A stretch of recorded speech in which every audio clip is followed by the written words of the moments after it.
देश भर में लोकसभा चुनाव होने वाले हैं। भारतीय जनता पार्टी और कांग्रेस समेत सभी राष्ट्रीय और राज्यों की पार्टी अपनी पूरी ताकत से जुट गई हैं। इस बीच भाजपा के लिए SWOT यानी स्ट्रेंथ्स, वीकनेसेस, अपॉर्चुनिटीज, थ्रेट्स का जिक्र होना लाजमी है, क्योंकि भाजपा लगातार तीसरी बार सत्ता में आने का दम भर रही है। उधर कांग्रेस समेत विपक्ष की पार्टियां देश में मोदी लहर को काबू करने में जुटी हैं। तो क्या है भाजपा की ताकत? 10 वर्षों तक प्रधानमंत्री रहने के बावजूद नरेंद्र मोदी की लोकप्रियता आसमान में है। वो अभी भी वैश्विक नेताओं की हाई रेटिंग लिस्ट में शामिल है। पीएम बीजेपी और एनडीए के सबसे बड़े वोटों का सौदागर बने हुए हैं। भाजपा के प्रमुख प्रचारक के रूप में पीएम मोदी हर चुनाव में नए नारे और विचारों के साथ पार्टी कार्यकर्ताओं, मतदाताओं को प्रेरित और सक्रिय करने में सक्षम रहे हैं। पीएम मोदी लोकसभा चुनाव को राष्ट्रीय चुनाव में बदलने में सफल रहे हैं, इतना कि उनका नाम पार्टी के लिए नारा बन गया है। अच्छे दिन आने वाले हैं से लेकर पीएम मोदी की गारंटी और मोदी का परिवार तक पीएम मोदी की चुनाव जीतने की क्षमता पार्टी के भरोसे को दिखाता है। पीएम मोदी बीजेपी और एनडीए के लिए संदेशवाहक और संदेश दोनों बन गए हैं। पीएम मोदी और केंद्रीय गृह मंत्री अमित शाह के नेतृत्व में बीजेपी इलेक्शन इंक में बदल गई है। फिलहाल भाजपा की तरह कोई भी पार्टी चुनाव नहीं लड़ती। नगर पालिका से लेकर लोकसभा तक भाजपा हर चुनाव एक जैसी ताकत के साथ लड़ती है।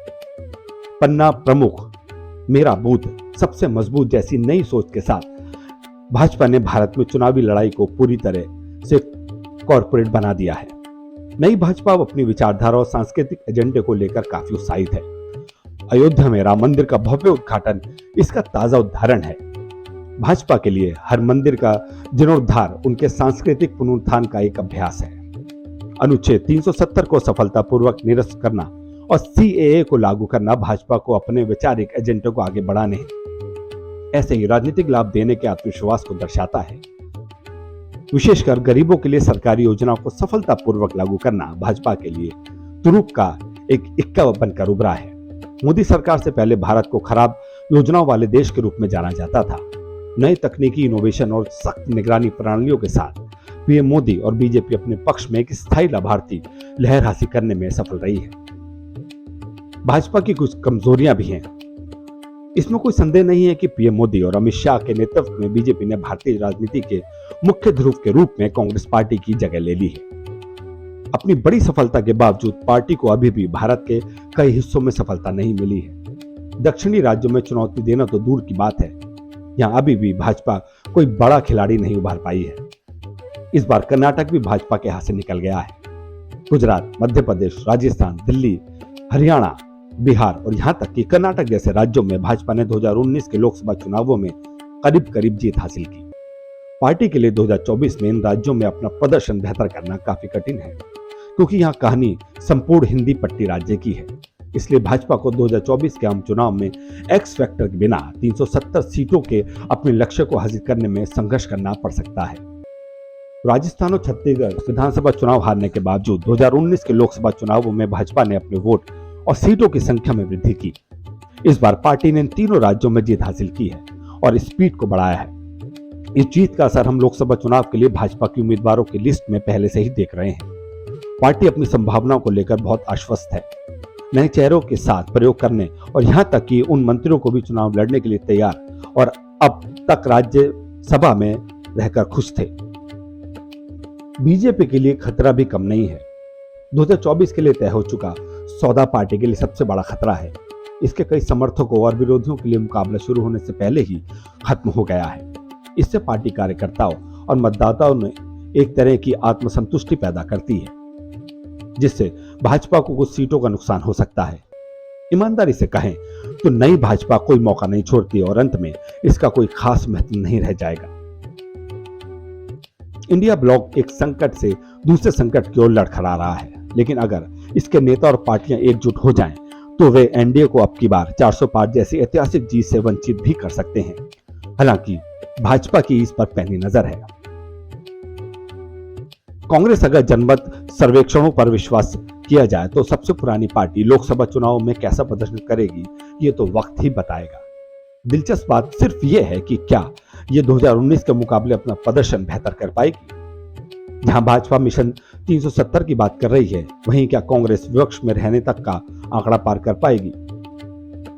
कांग्रेस की क्या है ताकत? ये भी समझना जरूरी है। अखिल भारतीय पार्टी कांग्रेस एकमात्र सच्ची अखिल भारतीय पार्टी बनी हुई है। हालांकि उनकी संख्या बहुत कम है। गिरावट के बावजूद पार्टी की 3 राज्यों कर्नाटक, तेलंगाना और हिमाचल प्रदेश में सरकारें हैं। निसंदेह ये विपक्षी गुट में बराबरी का एक पहला स्थान है।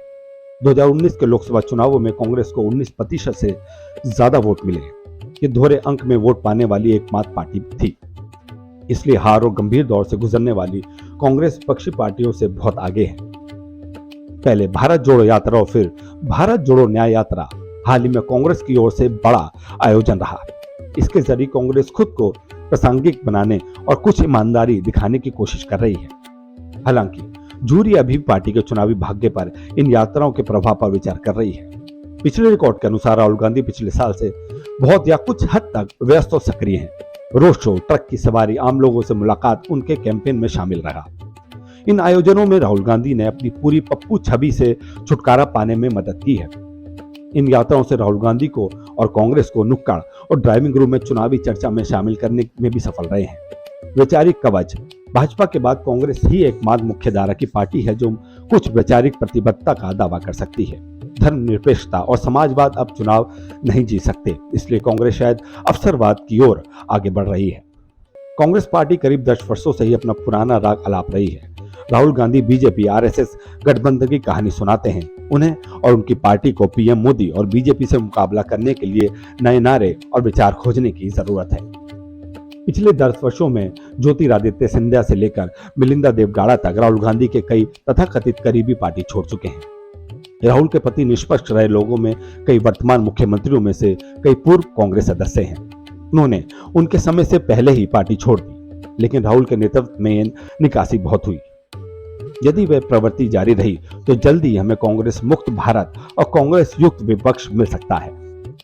कांग्रेस पिछले 10 वर्षों में नेतृत्व का नया स्तर खोजने में विफल रही है, इसलिए गांधी परिवार पर पूरी निर्भरता है।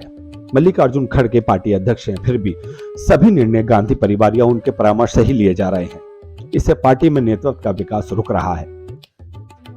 तो कांग्रेस के लिए क्या है मौका? राहुल और कांग्रेस के पास विपक्षी गुट के निर्विवाद नेता के रूप में उभरने का शायद आखिरी मौका है।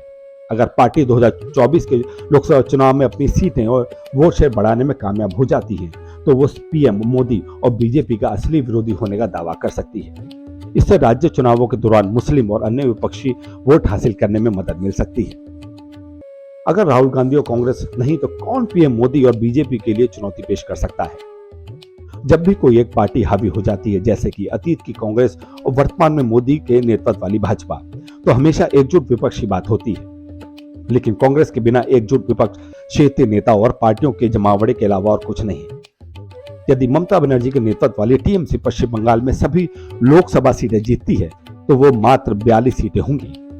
टीएमसी अन्य राज्यों में कुछ सीटें जीतती है, लेकिन कुल मिलाकर 50 से ज्यादा सीटें जीतने में संभावना नहीं है।